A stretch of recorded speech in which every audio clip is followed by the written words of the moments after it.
kust ma siis nüüd pihta hakkangi. Küsimusest. Palun tõsta käed püsti nendel, kellel on mingis kontekstis olnud kokkupuudet tarkvaratestijatega. Kui tore näha nii palju käsi.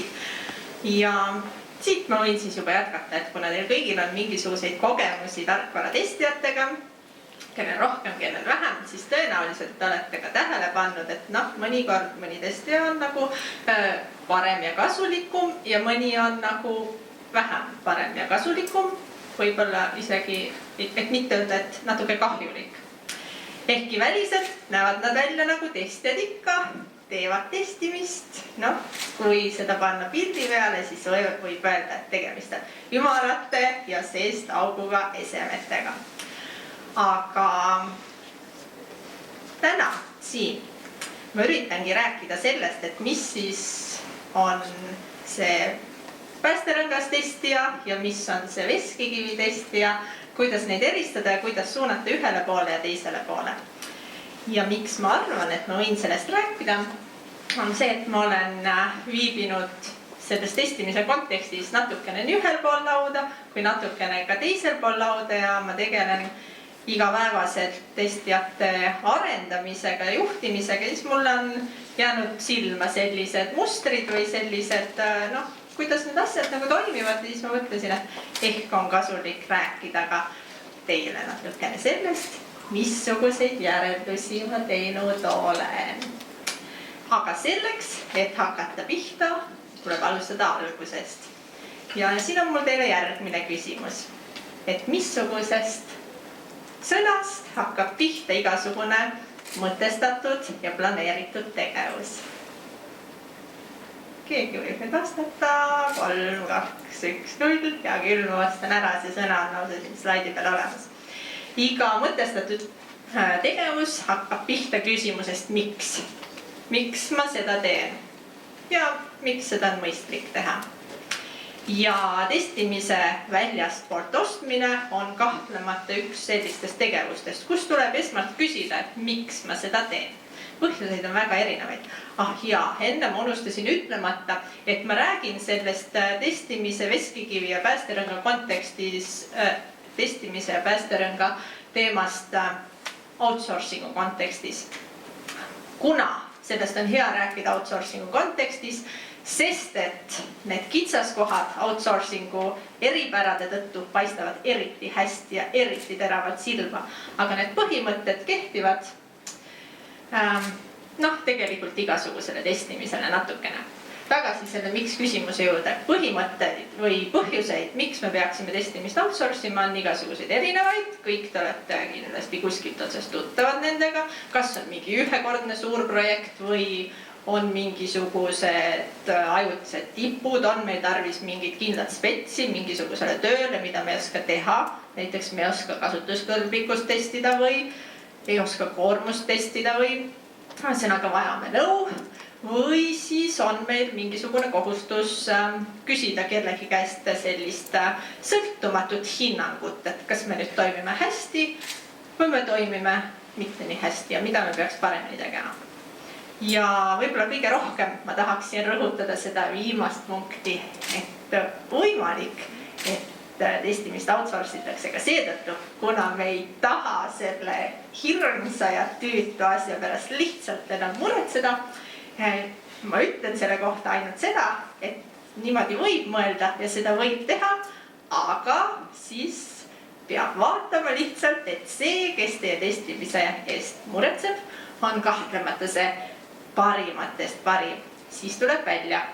Muidu, ma ei annaks oma pead selle peale. Ja esmalt teemegi nüüd selgeks need põhimõisted, et kes on testija veskikivi. Veskikivi testijaid on lühidalt öeldes 4 erinevat alaliiki. Esimesed testija veskikivid näevad välja umbes nagu keeristorm. Tekitavad segadust ja paanikat. Ühesõnaga testimise kontekstis segadus ja paanika on valevead, ehk siis vead, mis tegelikult ei ole vead, kulutavad kellegi aega, küsivad liiga palju valesid küsimusi.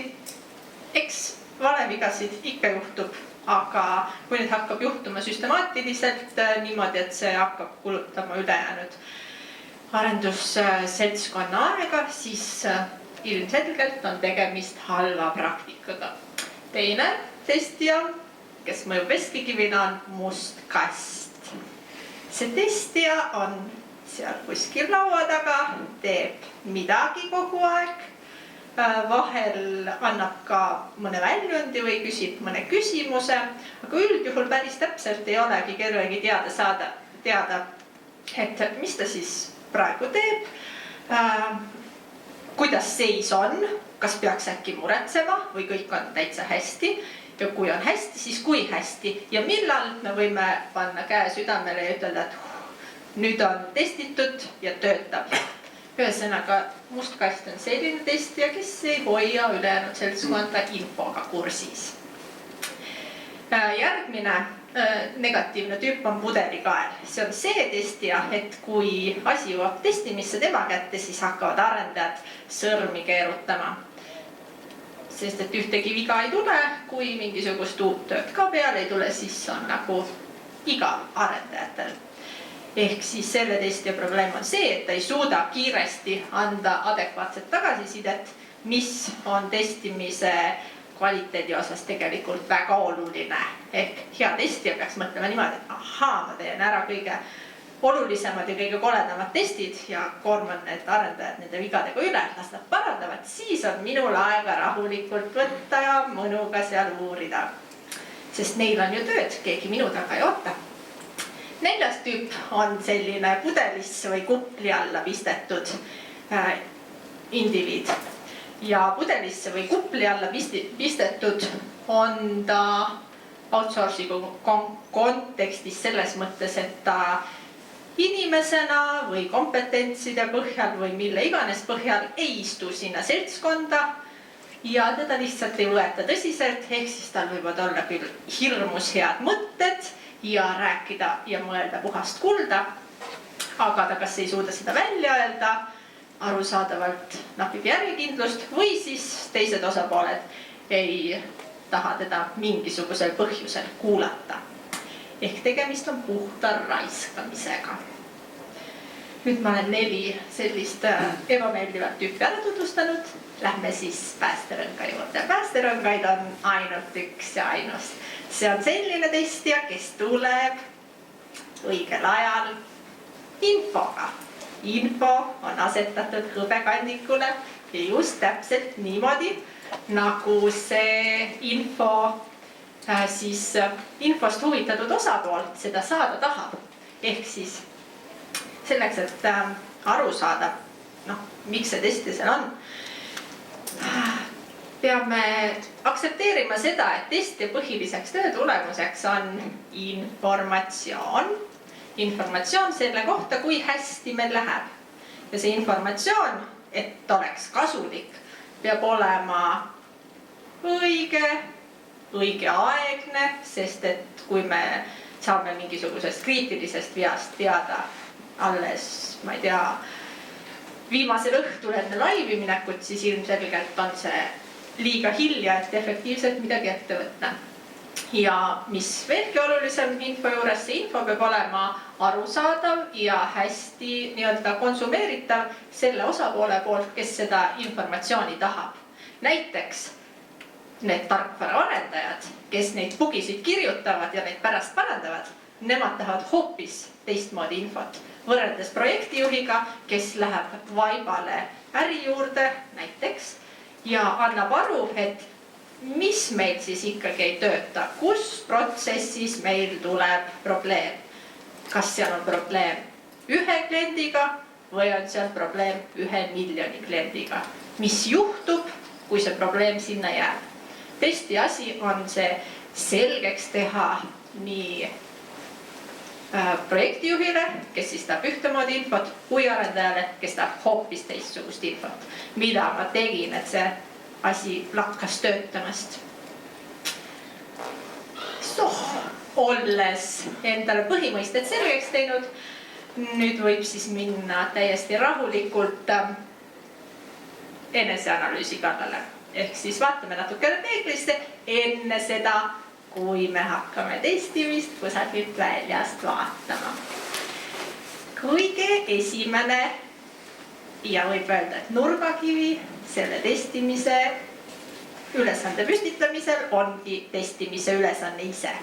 Ehk siis hakkame pihta juba ootusest, mida me õigupoolest nendelt abilistelt, kes meid siis testimisega aitama peavad, saada soovime. Variante on erinevaid, terve see slaid on täis tihedalt, aga lühidalt kokkuvõttes saab seda testimist ülesande mõttes jagada 3 alateemaks. Esiteks, missuguseid testimise tegevusi me soovime. Kas me soovime ainult mingisugust testimist, käsitsi testimist, automatiseeritud testimist? Kas me vajame kedagi, kes seda testimist juhiks? Kas me vajame kedagi, kes testid üles kirjutaks või kes kirjutaks automaattestid? Ehk siis esimene dimensioon selle ülesande püstituse juures ongi see, et mida me tahame, et nad teevad. Teine on natukene testimise spetsiifilisem, juba nimetatakse seda testi tasemeks, ehk siis lihtsalt öelduna, kuivõrd arendusele lähedale või arendusest kaugele me seda testimist platseerida tahame. Kas me ootame, et see on pigem tehniline, integratsioonidest näiteks, või on see pigem midagi, mida peaksid võib-olla kasutajad, lõppkasutajad või nende esindajad meile ütlema ehk vastuvõtu testimine. Ehk siis, kus me tunneme seal skaalal, et abi on rohkem vaja, kas tehnilistes testides või pigem sellistes testides, kus me veendume, et lõppkasutajale kah sobib. Ja 3. dimensioon on siis testimise liigid, ehk lähme päris spetsiifiliseks. Kas me vajame funktsionaalset testimist, kas me vajame koormustestimist või vajame turvatestimist või vajame kasutusmugavuse testimist, valima teie. See kõige raskem asi on siis paika pandud ülesanne. Ja ülesandest see, mida me soovime, et testijad lahendaksid, oleneb juba testiorganisatsiooni paikapanemine. See, missuguse ülesande me püstitame, mõjutab seda, missuguse siis testimisorganisatsiooni me esitame. Nüüd ma tahan 3 näidet. Esimene nendest, kõige lihtsam, on juba teie ees.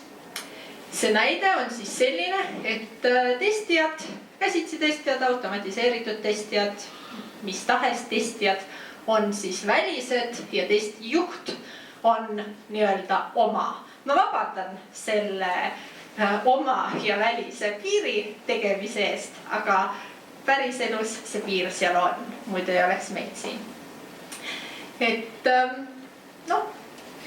skeem on lihtne, sobib suurepäraselt sellises ülesandes, kus on tarvis katta mingisuguseid ajutisi tippusid, ehk siis meil endal testijuht on olemas, testijaid on vähe või ei ole, ja siis me hangime kusagilt kedagi, kes siis meie enda sisemise testijuhi juhatamisel ja koordineerimisel lihtsalt teeb need testid ära, mõtleb välja, automatiseerib ära, raporteerib, tegevused võivad varieeruda, aga juhib oma testijad, kes teevad tegeliku töö ära, on väljast.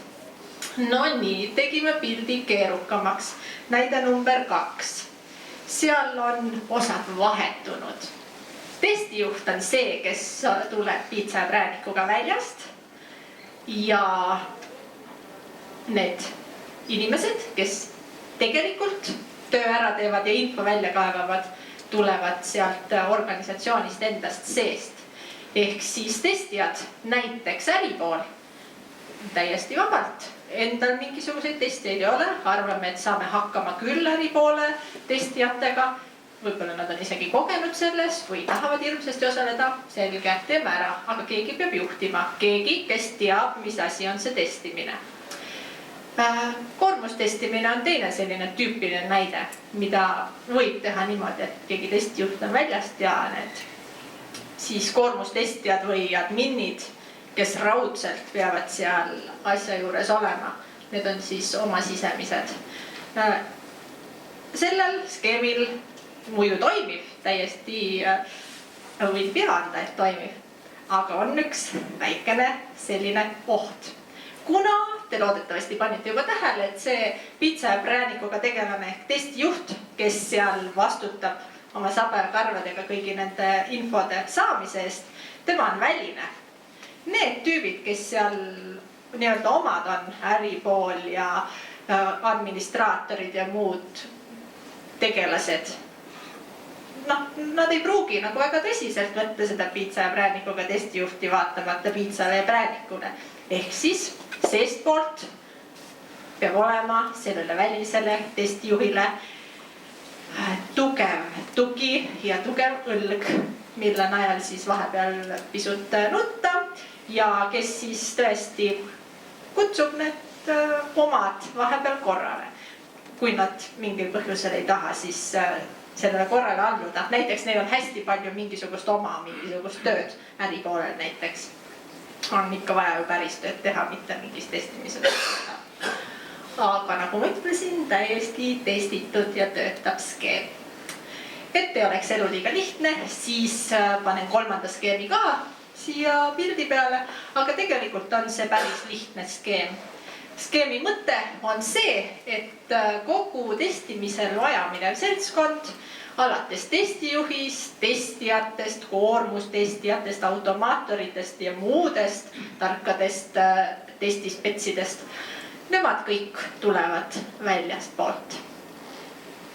Kes on nii-öelda oma ehk tellija poolelt, on tellija projektijuht, kes siis kogu seda seltskonda peab niimoodi infoga varustama ja infot sealt vastu võtma. Miks see selline organisatsioon on hea, on see, et üldjuhul see tellija projektijuht peab ikkagi suhtlema ainult selle testijuhiga. Ta ei pea kantseldama neid teisi spetse, vaid ta küsib siis outsourcitult testijuhilt endale huvitavat ja vajalikku infot endale vajalikus kontekstis. Aga lähme edasi ja mõned sellised asjad, mida ma tahaksin veel näidata. Õppimiskõver. Ma hirmsasti vabandan, aga ma pidin selle siia peale panema, sest et välispartnerina tegutsedes mul on tihtipeale jäänud mulje, et oma inimesele antakse alati sisse elamisaeg ja kui te palkate uue töötaja, siis te ju muidugi arvate, et ega ta alguses ikka seda asja ei tea, et natukene peab õpetama ja ilmselgelt sellesse oma aega panustama. Üllatus või mitte, aga välispartneriga on täpselt samasugune. Tegemist on uue töötajaga ja seda lünka teadmistes tuleb teadlikult siluda. Mitte midagi muud ma ei tahagi ütelda. Vaid ma tahangi öelda seda, et uus inimene on uus inimene ja teadlikult töökorralduslike, inimlike vahendite abil seda lünka siluda saab. Veel. Mis silumist lihtsamaks teeb? Jumala eest, rääkige läbi, kus te asuma hakkate, kuidas te kokku saate, kuidas te infot vahetate. Mati natukene rääkis, et teate, et see Skype ja need e-kirjad ja telefonid, et see nagu päris ei toida. Sest et ikkagi need, kes näiteks jalgpallivõistlust võidavad, on mitte lihtsalt üks seltskond väga häid tegelasi, vaid seltskond inimesi, kes suurepäraselt üksteist mõistavad ja koostööd teevad. Täpselt samamoodi testimise väljast hankimisel ka. Mitte midagi erilist ei ole, lihtsalt tuleb arvestada sellega, et need testijad peavad olema selle arendusprotsessi lahutamatu osa. Ükskõik, kus te asute, kuidas te tööd teete, kuidas te raporteerite, mis vahendeid te kasutate. Testijad on seal sees. That's it. Rahal ma ei tahaks väga pikalt peatuda, aga siiski ühe mõtte ma tahaksin ja olen sunnitud siin välja ütlema. Testijad nimelt on need, kes lahkuvad viimasena ja kustutavad tule. Ehk siis ükskõik mitu korda või mitukümmend korda need arendajad neid vigu sealt parandavad, testijad on alati viimased, kes ütlevad, et noh, nüüd vist juba põhimõtteliselt töötab või et me midagi hirmsat seal ei leidnud. Ehk siis testijad loksuvad alati kaasas, aga testijad ei saa kuidagi, eriti ei saa mõjutada seda, et kas neid vigu seal tuleb parandada 1 või 10 korda. Ja selles mõttes ongi testimise mahtu võimalik hinnata, aga keerukas hinnata, sest seal on sees see muutuja, et aga kui palju te vigu teete. No nii, see asi ka ära öeldud. Ja kuna seal Kristjan juba ütleb, et mul on vähe aega järgi, siis olengi jõudnud kontrollnimekirja juurde, et teha hästi lihtsaks. Mida siis testimise väljast ostmisel eelkõige tasub silmas pidada, on see, et testijad ei jääks kusagile üksi, pange paika kindel ülesanne, pange paika töökorraldus ja mis kõige tähtsam, mitte lihtsalt ärge pange seda töökorraldust paika, pange ta nii paika, et te ise ka usute sellesse ja kõik need tegelased usuvad sellesse, sest et paberi peal asjad tavaliselt näevad ülikad välja, tegelikkus võib olla natukene teine. Arvestage sellega, et igaühel, kes uus juurde tuleb, on oma õppimiskõver ja mida te saate siis väljast postjana või hankijana teha, on ainult seda õppimiskõverat siis teatud vahenditega siluda ja teha seda paremaks ja ka tulemust enda jaoks paremaks. Või siis, kuidas seda nüüd öeldagi, selle veskikivi sinna kaela panna oma projektile, tehes seda selliselt, et mitte kaasates, mitte informeerides, mitte võttes vastu või osates küsida sellist infot, mida teil testijatelt vaja on. Kui ma eksin, siis mul ongi viimane slaid. Et ma lihtsalt tahtsin öelda seda, et valik on igaühe enda oma.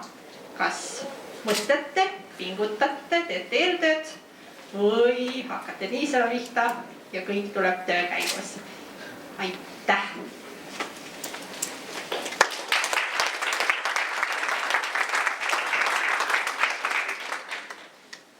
Nüüd on siis aeg küsimusi küsida. Ma loen kõigepealt ette ühe küsimuse, mis meile läbi meie veebilehe on tulnud. Kui te märkasite, siis see leht, kus oli kava, seal all oli selline küsimuste esitamise vorm. Mõned isegi kasutasid. Sealt on tulnud Mailile selline intrigeeriv küsimus. Kas testijaks olemiseks peab olema blond meesterahvas? Kuidas seda nüüd öeldagi, et kindlasti mitte, aga see võib mõnel juhul olla eeliseks. Pitsa ja prääniku teema kogu. Kas on publikust küsimus? Jah.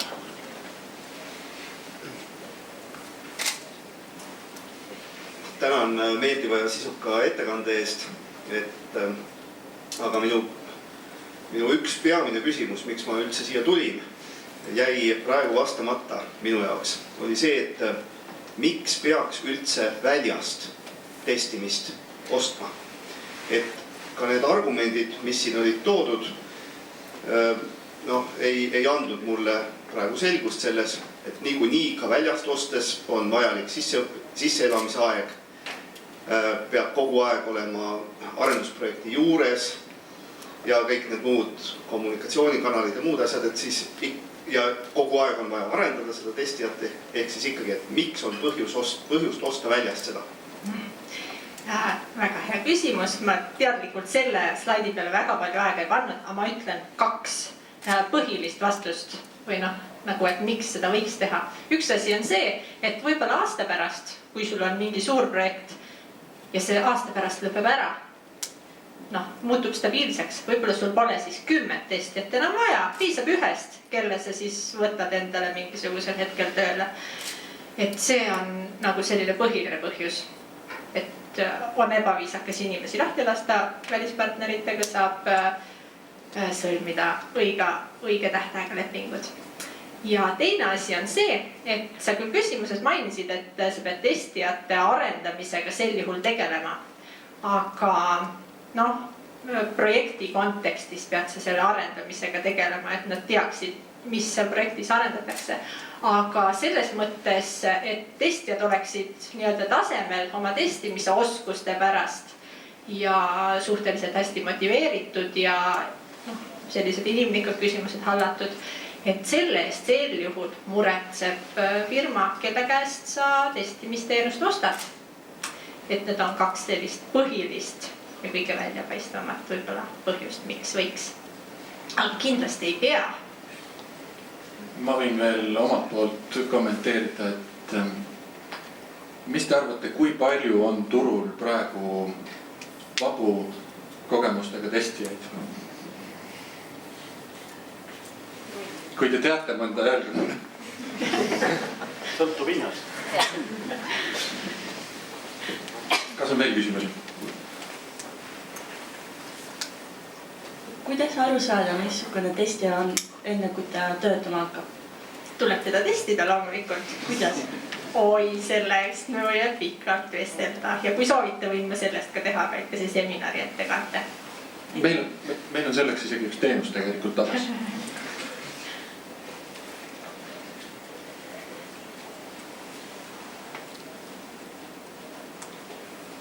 Ei tõuse rohkem käsi publikus. Mul on see veel mõned küsimused veebilehelt.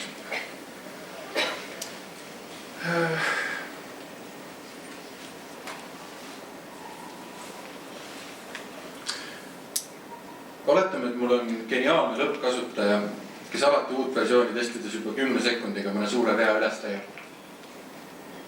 Miks mul siis üldse testijaid vaja? Aga tal hakkab ju igav seal. Ühe korra leiab selle suure vea, no jälle ei saa edasi vaadata, teise korra leiab selle suure vea, satub vasendusse niimoodi ju. Testijad on sellised, et nad on arvestanud sellega, et no üks kord ei tööta, teine kord ei tööta. 5., 10., 7. kord, no ikka läheb tööle. Nad on sellega arvestanud. Lühike vastus oli see jälle. Pikemast ma arvan, et siis tuleks kuskile kursusele registreerida. Nii, aga kui vahepeal publikus rohkem küsimustele inspiratsiooni ei tekkinud, siis üks on seal hästi.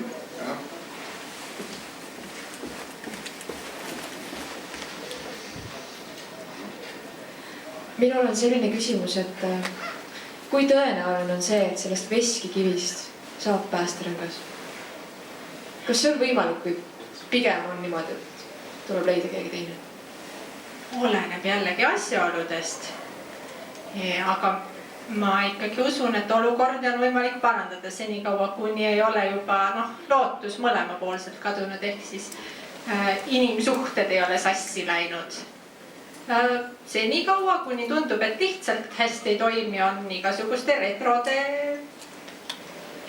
raames näiteks või sellise pideva tagasiside ühelt poolelt teisele poolele ja vastupidi võtmes nagu ikka võimalik need probleemid ära lahendada. Jällegi, selles mõttes nagu Mati ka rääkis oma kogemustest välispartneritega, et see töökorralduse nagu paika loksumine, et see võtab aega ja tulebki võib-olla teha 2 iteratsiooni või 3 iteratsiooni, aega võib kuluda pool aastat selleks, et kõigil nagu mugavaks elu muutuks ja efektiivsus nii-öelda tekiks. Muidugi on olukordi, kus tuleb kiiremini reageerida, aga eks siis seal on nagu oluline on see olukord ära identifitseerida, kas mul on kohe tarvis see korda teha või ma saangi teadlikult proovida ühtemoodi, natukene proovida teistmoodi, et mitte kogu asja pea peale korraga pöörata. Ja kuna ma juba panin mikrofoni lauale, siis te võite sellest aru saada, et rohkem küsimusi ma vastu ei võta. Pärast, kui tuleb kohvipaus, võite Mailil pole kuskilt kinni võtta. Võite Maili poole pöörduda ja küsida. Aga aitäh, Maili!